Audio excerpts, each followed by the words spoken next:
আপনি কতদিন অনির্বাচিত সরকার রাখতে চান? আপনারা এই যে শুরু হয়েছে অনন্তকাল অনির্বাচিত সরকার থাকবেন, এত পাতা এই সরকার মেলাইছে, একটা পাতা শেষ করতে 5 বছর লাগবে, আমার ধারণা হলে 100 বছর লাগবে, এবং কিয়ামত পর্যন্ত লাগতে পারে তাদের সংস্কারে। আমি তাদের সংস্কারের দায়িত্ব সম্পর্কেই প্রথম প্রশ্ন তুলব। তারা যে সংস্কারগুলো করছে, এই সংস্কারগুলো দায়িত্ব তাদেরকে কে দিয়েছে? কারণ এই দেশের মালিক হলো জনগণ। যদি সংবিধান সংশোধন করতে হয়, 2টা পথ আছে। একটা পথ হলো সমস্ত রাজনৈতিক দল একসাথে বসবে, ঐক্যমতে অনেক কিছু সংস্কার করতে পারে। তবে বলতে হবে ভবিষ্যতে আমরা যারা যারা ক্ষমতায় পার্লামেন্টে যাব, আমরা সবাই মিলে এই সংশোধনীগুলো পাশ করে দিব। এটা হলো একটা। আরেকটা পথ হইলো যে না, কোন ধরনের ইলেকশনটা হবে গণপরিষদ অথবা সংবিধান সংশোধনের ইলেকশন। তখন প্রত্যেকটা রাজনৈতিক দল পাবলিকের কাছে যাবে, জনগণের কাছে যাবে, যারা এই দেশের মালিক। সেই মালিকেরা সিদ্ধান্ত দিবে কোন সংশোধনী তারা সংবিধানে চায়। তখন যারা বেশি ভোট পাবে সংবিধানের নিয়ম অনুযায়ী, তারা তাদের মতো করে সেই সংবিধান সংশোধন করবে। কিন্তু এইখানে এখন যেটা শুরু হয়েছে, এইটা আমার কাছে মনে হয় একটা নিষ্ঠুর প্রতারণা জাতির সঙ্গে শুরু হয়েছে, একটা নিষ্ঠুর প্রতারণা। এই যে বাংলাদেশের নাম বদলায় ফেলা, এত সাহস, এরা কারা? বাংলাদেশের নাম বদলায় ফেলা, 4টা মূল নীতি ছিল বাংলাদেশের, 4টার মধ্যে 3টাই বদলায় ফেলা। এই দায়িত্ব এদেরকে কে দিয়েছে? এখন আবার শুনতাছি তারা বাংলাদেশটাকে 4 ভাগে ভাগ করে প্রদেশ করবে ইত্যাদি। এই যে বেসিক জিনিসগুলো, একদম একটা দেশের সমস্ত সংবিধানের সবকিছু পরিবর্তন, একটা দেশের মূলনীতি সব পরিবর্তন করে একদল লোক যারা মেম্বার ইলেকশনে দাঁড়াইলে পাশ করবে না। আমি এটা বললাম, ইউনিয়ন পরিষদের মেম্বার ইলেকশনে দাঁড়াইলে তারা পাশ করবে না। তাদের মা বাবাও জানে না তারা পলিটিক্স করে কি করে না। যাকে সংবিধান সংশোধনী করার জন্য প্রধান ব্যক্তি করা হয়েছে, তিনি 40 বছর দেশে ছিলেন না, উনি একটা বিদেশের নাগরিক। উনার মনোবৃত্তি আমরা আগেই জানতাম, উনি বলেছিলেন সংবিধান ছিঁড়ে ফেলে দিবে। এখন দেখা যাচ্ছে এই অবস্থাটা দাঁড়াচ্ছে। এই অবস্থা দাঁড়ানোর ফলে এমন একটা জটিল এবং কঠিন পথে বাংলাদেশ যাচ্ছে। আপনি বলতেছেন খুব দ্রুত ইলেকশন, দ্রুত কেমনে হইল? আগস্ট মাসে সরকার এসেছে 8 তারিখ, আর বিএনপি ইলেকশন চাচ্ছে আগামী জুলাই আগস্টে। 1 বছরে একটা সরকার একটা ইলেকশন দিতে পারে না। এটা খুব তাড়াতাড়ি হইল। তাহলে তত্ত্বাবধায়ক সরকার যে 3 মাসে ইলেকশন করে বা করছে 4টে ইলেকশন, জনগণ বলতেছেন, জনগণ চাইতেছে স্থানীয় সরকার, জনগণ চাইতেছে অনন্তকাল তাড়াতাড়ি। জনগণটা আমি কিভাবে বুঝবো যতক্ষণ পর্যন্ত জনগণ তাদের রায় না দিবে? এটা কেমনে বুঝবো? এইটা তো হাসিনার চেয়েও ফ্যাসিস্ট কথা হচ্ছে। জনগণ তো হাসিনাও বলতো জনগণ তার সাথে আছে, জনগণ আইয়ুব খান ইয়াহিয়া খান টিক্কা খানও বলতো, এরশাদও বলতো জনগণ তার সাথে। জনগণটা বুঝবেন কি করে যদি একটা ইলেকশন না হয়? আগে তাইলে হোক, এইটাই আগে হোক, যে 1 বছরের মধ্যে একটা ইলেকশন দেন, 25 সনের মধ্যে দিয়ে দেখেন তো জনগণ কার সাথে আছে। আপনারাও যারা জনগণ করেন তারা ইলেকশনে আসেন দেখি। এখন আপনারা ওই সংস্কারের কথা বইলা, এটা তো একটা ব্যাক টার্ম, সংস্কার back term, it's a back term. এটা তো একটা অনির্দিষ্টকালের কথা বলতেছেন ক্ষমতায় লাভে এবং লোভে থাকার জন্য, হাসিনার মতোই। শেখ হাসিনাও এই সব কথা বলছে। আপনি তো অনির্দিষ্টকাল ক্ষমতায় থাকতে চান বিনা কারণে। কি কারণ আপনাদের? আপনাদেরকে কে বলছে যে সংবিধান বদলায় সবকিছু শেষ করে দাও, সবকিছু ফেলে দাও? কে বলছে আপনাদেরকে? কে দায়িত্ব দিছে? এটা যদি পাস না হয় পার্লামেন্টে, তারপরে জোর করে থাকবেন আপনারা? এটা আপনি বলেন, এটা তারা যে সংশোধনটা করতেছে পাস হবে কি করে? তারা বললেই পাস হয়ে যাবে নাকি এটা পার্লামেন্টে এটা এন্ডোর্স হতে হবে, এই কথাটা আগে বলেন আপনি। ইউনূস সাহেবের নামটা আসার পরে উনি পৃথিবীর একজন শ্রেষ্ঠ মানুষ, বাঙালির একজন শ্রেষ্ঠ সন্তান। উনার মাধ্যমে আমরা একটা ন্যায় বিচার পাবো, একটা সঠিক সরকার চলবে এবং একটা পর্যায়ে গিয়ে জনগণের প্রতিনিধিদের হাতে ক্ষমতা আসবে। কিন্তু ইউনূস সাহেবকে ঘেরাও করে আজকে যারা আসছে, এটা একটা এনজিও সরকার হয়ে বসছে এবং এটা অন্য ধরনের একটা সরকার। তারা মুখে বলে এক, মনে তাদের অন্য কিছু। তারা আন্দোলনের আগে বলছে যা কথা, এখন যা করতেছে সেই কথা তারা বলে না। তাদেরকে এখন অনেক জনগণ বলতে শুরু করছে। আপনি কে জনগণ বলেন, আপনি বলবেন এটা সঠিক সরকার, কিন্তু জনগণ মনে করে এটা মুনাফেক সরকার। এটা যে কথা বলে ক্ষমতায় বসছে সেই কাজ তারা করতেছে না। তারা অনন্তকাল ক্ষমতায় থাকার জন্য একটা জটিলতা সৃষ্টি করতেছে এই দেশে। এটা মানুষ, আমি আপনিও জনগণ বলবেন, আমিও জনগণ বলবো, কিন্তু ফাইনালে আসতে হবে জনগণ কাকে নির্বাচিত করে একটা নির্বাচনের মাধ্যমে কাকে দায়িত্ব দেয়, সেটা হবে জনগণ।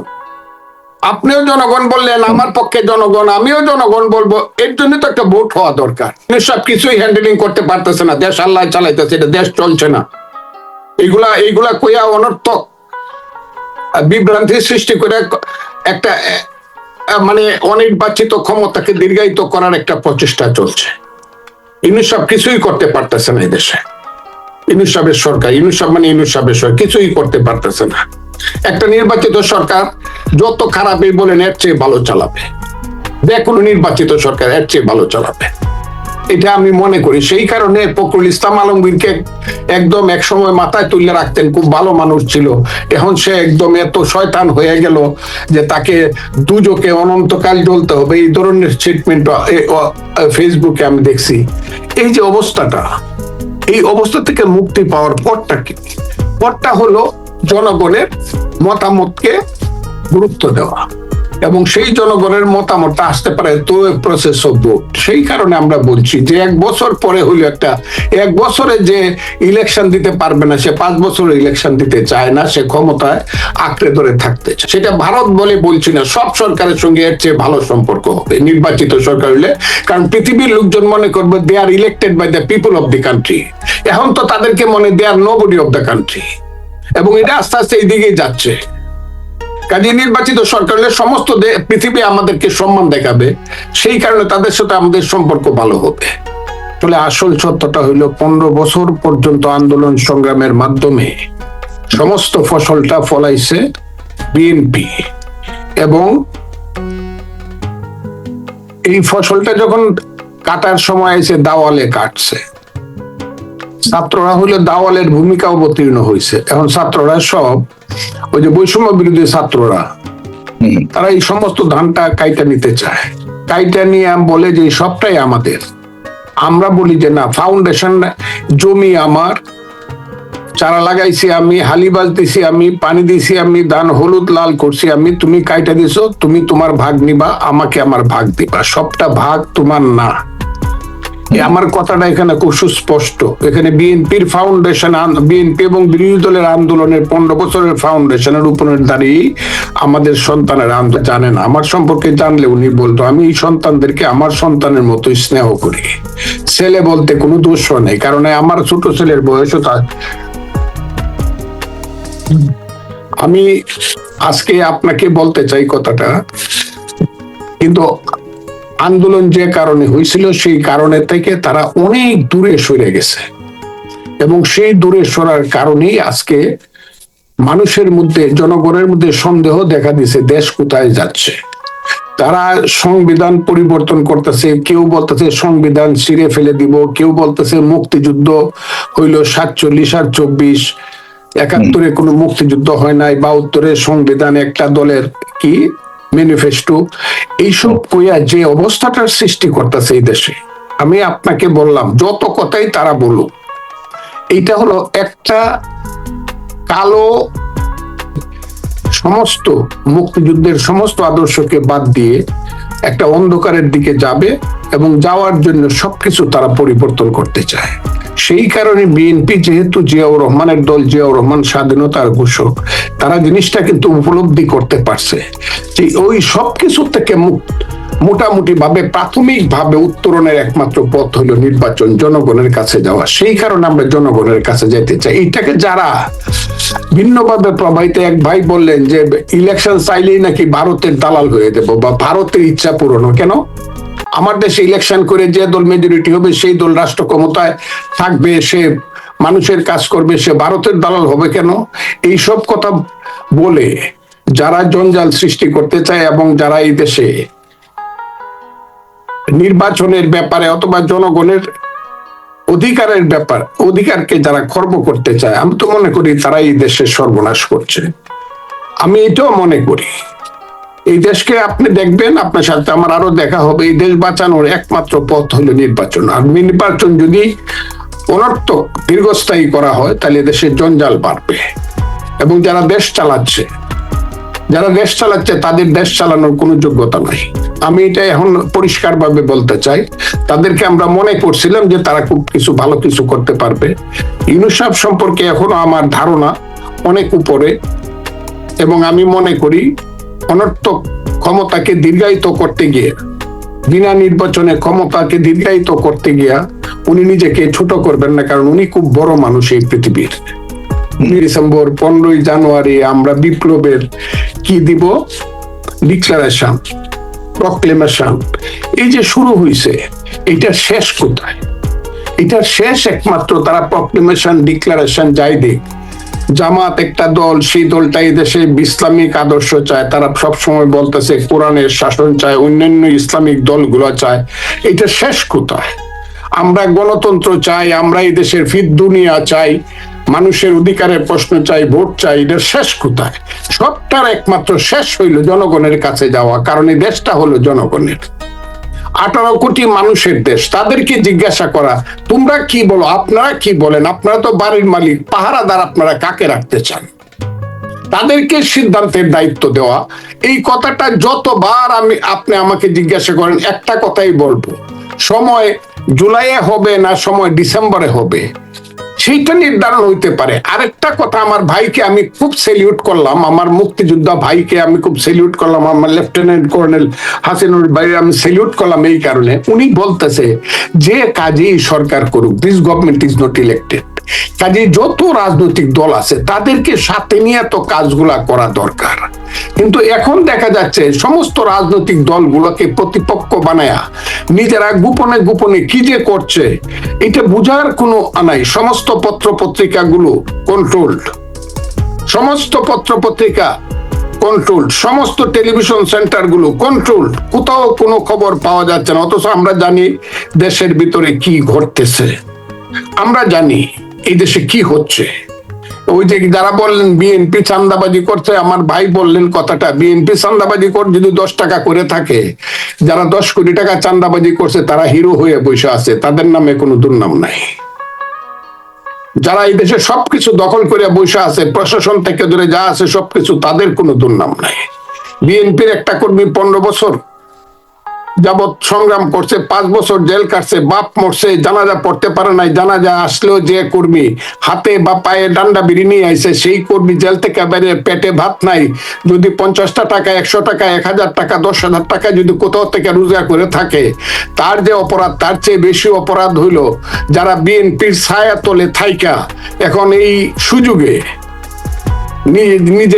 নিজেদেরকে মেঘের আড়ালে থেকে ইন্দ্রর মতো যুদ্ধ করিয়া সবকিছু দখল করিয়া নিয়ে গেছে, অর্থ, বিত্ত, ইউনিভার্সিটি, ক্লাস, ব্যাংক, তারা হইলো তাদের চেয়ে বিএনপির চেয়ে সবকিছু। হ্যাঁ ঠিক আছে, বুঝলাম, বিএনপি চাঁদাবাজি করে ধ্বংস হয়েছে, যাক না, বিএনপি জাহান্নামে যাক না, চাঁদাবাজি করিয়া ভোটটা দেন। তাহলে তো বিএনপি যদি খারাপ কাজ করে, তাই মানুষ তো বিএনপি কে ভোট দিবে না, অন্য কাউকে দিবে। দেন না ভোটটা, দেন না কেন? বিএনপি এত খারাপ কাজ করতেছে। আমি চ্যালেঞ্জ করলাম, বিএনপি একটা প্ল্যাটফর্ম, একটা বড় রাজনৈতিক দল, তার মধ্যে ভালো মন্দ মিলায় কর্মী থাকবে, কিছু হয়তো বা ত্রুটি করছে, কিন্তু দেখি ভোটটা দেন না। বিএনপি কতটুকু ত্রুটি করছে মানুষকে বিচার করতে দেন, সেটা দেন না কেন? বিএনপি যদি এত খারাপ দল হয়ে থাকে তাহলে ভয় পাওয়ার কিছু নাই। যারা খুব ভালো দল, সাদা দুধের মতো পরিষ্কার, তারা ক্ষমতায় আসবে, আসুকটা দেখি। আমার তো কথা সেই জায়গাতে, বিএনপি খারাপ করলে আসবে না। যেমন বিএনপি যদি ক্ষমতায় গিয়েও খারাপ করে, হাসিনা যেমন দেশ ছাড়িয়ে পালাইছে, বিএনপি কেও সেই ফেস করতে হবে অনেক কিছু। Let them, two contest in the election, এই চান্সটা দিতে চান না কেন? আমার কথাটা হলো এই জায়গাতে। এরপরে যদি আপনার কোনো প্রশ্ন থাকে, ছাত্র থেকে ধরে বিএ অনার্স এর ছাত্র পর্যন্ত সমন্বয়ক বানায় এবং সমন্বয়কের পিছনে ঘুরাইয়া এই দেশের সমস্ত লেখাপড়া, স্কুল, কলেজ, বিশ্ববিদ্যালয়গুলোকে ধ্বংস করা হচ্ছে। এই জিনিসগুলো ভাবতে হবে। যে ছেলেরা গ্লোরিয়াস একটা মুভমেন্টের নেতৃত্ব দিছে তাদেরকে আমি স্যালিউট জানাই, কিন্তু সেই ছেলেদের নামে যা যা হইতেছে বাংলাদেশে এখন, এগুলো অকল্পনীয় হচ্ছে। এটা কল্পনা করার মতো না। আমরা তো তাদের কাছ থেকে সেটা আশা করি না। আমরা আশা করি না একটা ছেলে 36 ঘন্টা হেলিকপ্টার দৌড়াবে, আমরা এটা আশা করি না। আমার সন্তান সকাল বিকাল রাত্র দুপুর কাপড় চোপড় বদলাইয়া 1.5 লাখ টাকার জুতা পায়ে দিয়া 4 কোটি টাকার গাড়ি দৌড়া, এটা আমরা আশা করি না ভাই। আমরা এগুলো দেখি না। আমরাও ছাত্র রাজনীতি করছি কিনা আপনি জানেন কিনা আমি জানি না। ফজলুর রহমানরাও ছাত্র রাজনীতি করছে। আমরা ভিক্ষুক হয়েছি ছাত্র রাজনীতি করে, বাবার জমি বিক্রি করে ভিক্ষুক হয়েছি। কাজে খালি বিএনপি দোষ করতেছে নাকি এখানে কি দোষ হইতেছে যা শোনা যায়, এইগুলা যদি বলা হয়, আমি তো বলতে চাই না কথাগুলো। কাজে আমি মনে করি দেশকে বাঁচানোর জন্য ফখরুল ইসলাম আলমগীর অতি দ্রুত বলছে, আমি অতি দ্রুত বলতেছি না, জুলাই আগস্টে না হইলেও আরো 3 মাস সময় নেওয়া হোক, ডিসেম্বর পর্যন্ত তারা একটা রোড ম্যাপ দেখ, উইথ ডেট, যে এইভাবে ইলেকশনটা হবে। রোড ম্যাপ দেখ। আজকে কইতেছে 60টা প্রদেশ করবো, 60টা প্রদেশ করলে তো 60-40 বছর লাগবে সবকিছু করতে। আজকে বলতেছে এই স্থানীয় সরকার ইলেকশন করতে হবে। এইভাবে বিভিন্ন ধরনের চল ছুতায় ক্ষমতায় থাকা, ক্ষমতাকে দীর্ঘায়িত করার যে এই যে চেষ্টা, এই চেষ্টাটাকে আমরা ভালো, এই দেশের মানুষ ভালো চোখে দেখতেছে বলে আমরা মনে করি না। আমার দল এবং আমার জোট, আল্লাহ যদি রহমত করে, জনগণ আমাদেরকে দয়া করবে, সেখানে আমি ইলেকশনটা চাবো না কেন? কেন আপনি বলেন? আপনার ক্ষমতা হইলে আপনি চাইতেন না নাকি? এখন আপনি জানেন যে আপনি ভোট হইলে মেম্বারের ভোট পাইবেন না, কাজে আপনি কূটকৌশল করতেছেন ইলেকশন না করার জন্য। আপনি তো মেম্বারের ভোট পাইবেন না, কাজে আমি ভোট পাবো, আমি এমপি হব, আল্লাহ যদি আমাকে দেয়, আমি দেশের রাষ্ট্র ক্ষমতার দায়িত্বে আসবো এবং মানুষের সেবা করবো। এই দায়িত্বটা আমি পাইতে যদি চাই, আপনার এত আমার প্রতি আপনার তো হিংসা হয় কেন? এবং আমরা কিছু করি, ইলেকশন চাইলে ভারতের দালাল, ইলেকশন চাইলে পরে আমরা সব সর্বনাশ করে ফেলতেছি। আমাদের ছেলেরাই তো এদেশে মরছে। এইবারে যে আন্দোলন হয়েছে, এই আন্দোলনে 400-র উপরে সন্তান মরছে শুধু বিএনপির।